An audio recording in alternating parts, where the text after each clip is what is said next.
Weirdest and strangest cars ever built by Chrysler. What comes to mind when you think of Chrysler? Minivans? Muscle cars? Maybe a few sleek designs? But what about cars so strange, so unusual? They make you question, what were they thinking? Chrysler has a history of taking bold risks, blending innovation with eccentricity to create some of the most bizarre vehicles the automotive world has ever seen. From pickups with convertible roofs to cars that seem to defy logic, their lineup has been anything but ordinary. Which Chrysler car do you think is the weirdest of them all? Stick around as we dive into the weirdest and strangest cars ever built by Chrysler. Don't forget to comment below with your favorites. Hit that like button if you enjoy unique automotive history, and click follow to keep up with muscle car masters for more fascinating lists like this. Let's get started. Dodge Rampage and Plymouth Scamp. What happens when Chrysler decides to mix a car and a truck, but neither quite wins? Enter the Dodge Rampage and Plymouth Scamp, two vehicles that are undeniably among the weirdest cars Chrysler ever built. The Dodge Rampage, launched in 1982, was built on Chrysler's compact L-body platform, shared with the Dodge Omni 02 4 Coupe. Powered by a 2.2-liter four-cylinder engine that initially produced 84 horsepower and later boosted to 99 horsepower, the Rampage wasn't breaking speed records. But it could haul a surprising 1,145 pounds, nearly rivaling the much larger El Camino. Combined with fuel efficiency of 21 miles per gallon in the city and 29 miles per gallon on the highway, it seemed poised to carve out a niche. Despite its quirks, like leaf springs at the rear to support the bed, sales were disappointing. Chrysler managed to sell 17,636 Rampages in its debut year, but numbers plummeted afterward. The Plymouth Scamp, introduced in 1983, didn't fare any better, lasting only 1 year with just 3,564 units sold. Strangely, special editions like the Shelby-inspired Street Fighter concept and the 1984 Direct Connection Rampage failed to save it. By 1984, both the Rampage and Scamp were gone, relegated to the annals of Chrysler's strangest experiments. Dodge Jean Machine. What happens when denim meets Detroit? You get the Dodge Jean Machine, one of the weirdest cars Chrysler ever made, and a shining example of 1970s automaker audacity. Imagine cruising down the street in a truck that looks like a pair of blue jeans on wheels, complete with orange stitching graphics and a denim-inspired interior.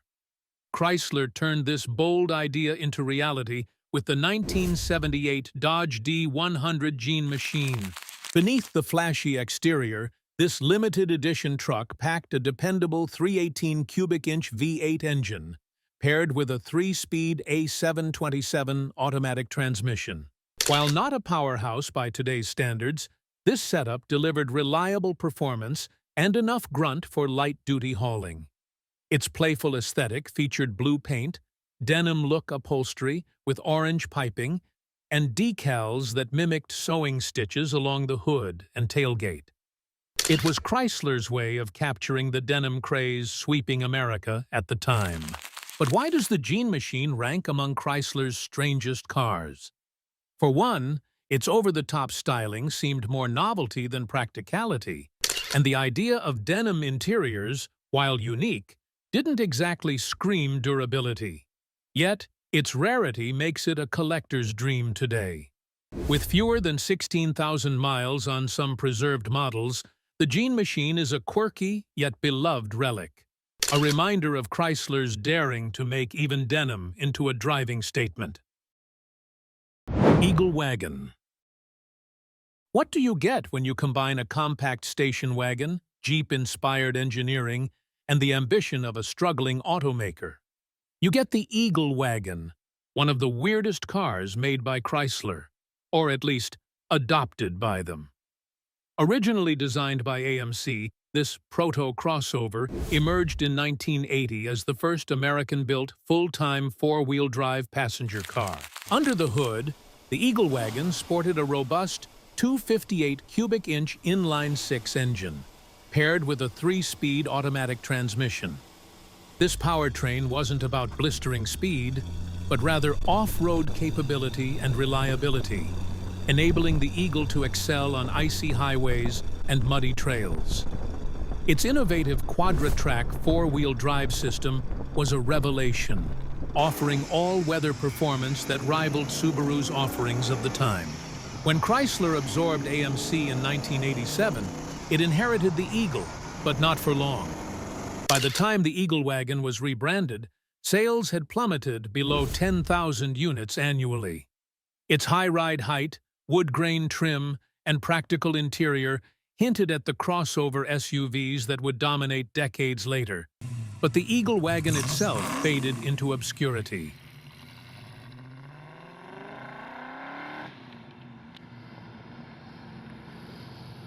Chrysler Norseman. Imagine a car so advanced, so ahead of its time, that it never even made it to the showroom floor. The 1956 Chrysler Norseman, crafted by Italian design house Ghia in collaboration with Chrysler, might be the most infamous among the weirdest cars Chrysler ever made. Why? Because it now lies at the bottom of the Atlantic Ocean, a victim of the tragic SS Andrea Doria disaster. This engineering marvel featured a revolutionary cantilevered roof, supported by steel tension rods instead of traditional pillars. Chrysler claimed it could hold 8 times the car's weight, though it was never tested. Beneath its futuristic bodywork, the Norseman packed a powerful 315 cubic-inch V8 engine delivering 260 horsepower, paired with a cutting-edge chassis featuring torsion bar suspension and a full belly pan to improve aerodynamics. The car was poised to stun at the 1957 auto shows, showcasing innovative features like hidden headlights, bucket seats with integrated seatbelts, and a retractable rear window. Tragically, it never got the chance. As the Andrea Doria sank off the coast of Nantucket in 1956, the Norseman went down with it. Now, this dream car at the bottom of the Atlantic is a poignant reminder of Chrysler's bold ambition during its forward-look era. A legend of what could have been, and one of the strangest cars Chrysler ever attempted to bring to life. Dodge Dakota Convertible. Who would have thought a convertible pickup truck could work? Chrysler did, and in 1989, the Dodge Dakota Convertible hit the streets, earning its spot among the weirdest creations in automotive history. While it may seem like something no one asked for, it was actually a niche product aimed at bringing curious buyers into Dodge showrooms. Inspired by California's surf culture and a desire to stand out, it offered a unique blend of open-air freedom and mid-size truck utility. Built in collaboration with the American Sunroof Corporation, the Dakota Convertible started as a standard Dakota Sport. ASC removed the roof, added a roll bar, and installed a manually operated vinyl top that folded into the bed. Powered by a 3.9-liter V6 with 125 horsepower, it came with a 5-speed manual or optional 4-speed automatic. While it wasn't a powerhouse, it catered to those wanting a convertible with a payload. With a price nearly $3,000 higher than a regular Dakota and competition from the Jeep Wrangler, it never gained traction. Only 2,482 were sold in 1989, and production ceased by 1991. Despite its failure, it wasn't the last time a major automaker considered a convertible pickup, as GM tried it with their SSR over a decade later. Today, this rare truck is a quirky collector's item, cementing its place as one of Chrysler's boldest experiments.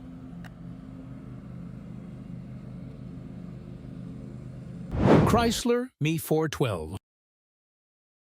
Chrysler ME Four-Twelve, one of the most ambitious concepts ever, and undoubtedly one of the weirdest cars Chrysler ever made, even if it never made it to production. Unveiled at the 2004 Detroit Auto Show, the ME Four-Twelve was a technical masterpiece. At its heart was a mid-mounted, quad-turbocharged 6.0-liter AMG V12 engine, borrowed from Daimler's partnership with Chrysler. With 850 horsepower and 850 pound-feet of torque, it boasted a staggering 0 to 60 miles per hour time of 2.9 seconds and a theoretical top speed of miles per hour 248 miles per hour. Power was sent to the rear wheels via a lightning-quick 7-speed dual-clutch transmission developed by Ricardo. Weighing just 2,880 pounds, thanks to a carbon fiber body and aluminum honeycomb chassis, the ME Four-Twelve achieved a remarkable power-to-weight ratio of 3.4 pounds per horsepower. Advanced aerodynamics, including a rear diffuser and integrated air splitters, made it track-ready while still looking like a spaceship from the future. Chrysler teased production, but skyrocketing costs, estimated at $500,000 to $750,000 per car, killed the dream. The ME Four-Twelve remains a symbol of Chrysler's fleeting ambition to challenge the supercar elite, forever remembered as one of the strangest cars Chrysler almost built. Chrysler Crossfire. What happens when you mix American ambition with German engineering? You get the Chrysler Crossfire, one of the weirdest cars made by Chrysler during the tumultuous Daimler-Chrysler era. Launched in 2004 as a two-seater sports car, the Crossfire aimed to bridge the Atlantic with bold styling and precision engineering. But was it a stroke of genius or a strange misstep? Beneath its sleek, arched-back design, described by some as elegant and others as resembling a defecating dog, lay the underpinnings of the first-generation Mercedes-Benz SLK. Powered by a 3.2-liter Mercedes V6 producing 215 horsepower and 229 pound-feet of torque, it was paired with either a 6-speed manual or a 5-speed automatic transmission. While capable of 0 to 60 miles per hour in 6.9 seconds, the Crossfire's real allure lay in its promise of an affordable, European-inspired driving experience. The 2005 SRT6 version upped the ante with a supercharged V6 delivering 330 horsepower, cutting 0 to 60 times to just 5 seconds. However, its hefty price tag and divisive design failed to captivate the mass market. By 2008, after only 76,000 units sold, Chrysler pulled the plug, marking the Crossfire as a short-lived and polarizing experiment. By that point, Chrysler's marriage with Daimler was over, making it the first and last Chrysler with the vast majority of its heritage being German. While it never reached iconic status, it remains a curious chapter in automotive history, blending two worlds with mixed results. It's the all-American roadster, apart from the bits that were German.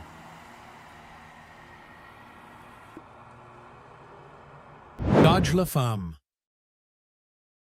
In the 1950s, Dodge decided to target a new market: women. Enter the Dodge La Femme, a car so steeped in gender stereotypes that it now stands as one of the strangest cars Chrysler ever built.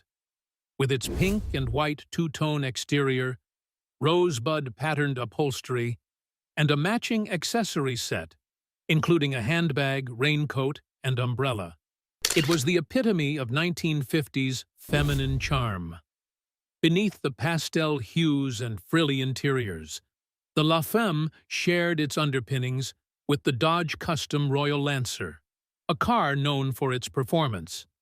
Buyers had the option of a 270 cubic-inch V8, producing 175 horsepower, or the more powerful D500 package with a 315 cubic-inch Hemi engine pushing up to 320 horsepower. Yes, This lady's car could pack serious muscle under the hood. Despite its unique features, including custom compartments for its accessories and luxurious interiors, the La Femme flopped.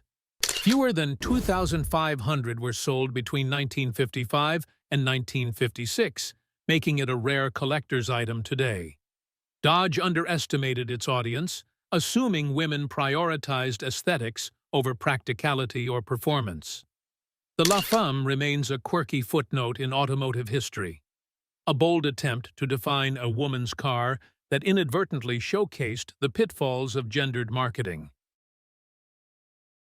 Chrysler TC by Maserati. Expect soft Italian leather. What is that? Velvet? The Chrysler TC by Maserati might have been on my list of sales flops, but it also earns a place among Chrysler's weirdest creations for why it even existed. Aimed at redefining Chrysler's luxury image, the TC became a cautionary tale of misguided ambition and poor execution. Launched in 1989, the TC was Lee Iacocca's pet project, a luxurious roadster blending Chrysler reliability with Maserati flair. Beneath its Italian-crafted exterior, it featured three engine options: a 2.2-liter turbocharged inline-4 from the Chrysler Daytona, a Mitsubishi 3.0-liter V6, and the rare 2.2-liter DOHC 16-valve turbocharged engine by Maserati, which delivered 200 horsepower and a 0 to 60 miles per hour time of 6.9 seconds. While respectable, these options felt lackluster for its $37,000, equivalent to $80,000 today. Worse, the TC resembled the cheaper Chrysler LeBaron, and its lackluster build quality undermined its luxury claims. Even with features like leather interiors, a removable hardtop, and a premium sound system, it couldn't justify its cost. With only 7,300 units sold over 3 years, Chrysler lost an estimated $45,000 per car. The TC by Maserati stands as a costly misstep, forever etched into Chrysler's history of quirky experiments.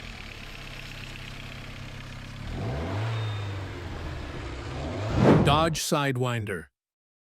Now, get ready to be blown away by our number 10 pick, the Dodge Sidewinder. Unveiled at the 1997 SEMA show, this audacious creation blurred the lines between supercar and utility vehicle, leaving enthusiasts stunned. Powered by an 8.0-liter V10 engine lifted from the Viper GTS-R, the Sidewinder roared with 640 horsepower and 530 pound-feet of torque. Mated to a 4-speed manual transmission, it could rocket from 0 to 60 miles per hour in a blistering 3.9 seconds and achieve a top speed of 170 miles per hour. With a weight of just 2,700 pounds, thanks to its lightweight tube chassis, the Sidewinder boasted a jaw-dropping power-to-weight ratio that rivaled contemporary supercars.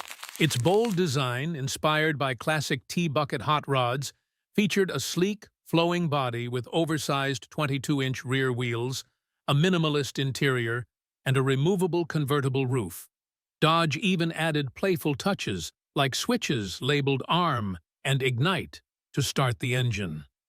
Though it never saw production, the Sidewinder lives on as a testament to Chrysler's creativity. A symbol of Mopar's willingness to push boundaries, it remains one of the strangest cars Chrysler ever conceived. A Viper-powered fever dream that turned heads and sparked imaginations. So, what do you think? Did Chrysler's wild experiments pay off? Or were some of these cars just too far out there?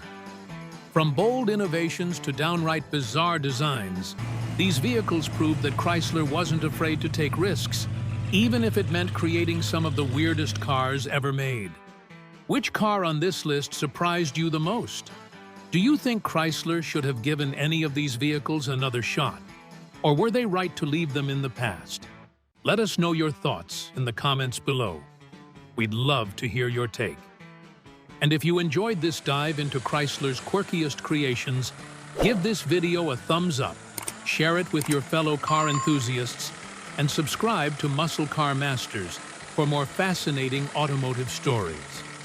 Until next time, keep those engines revving and the discussions rolling.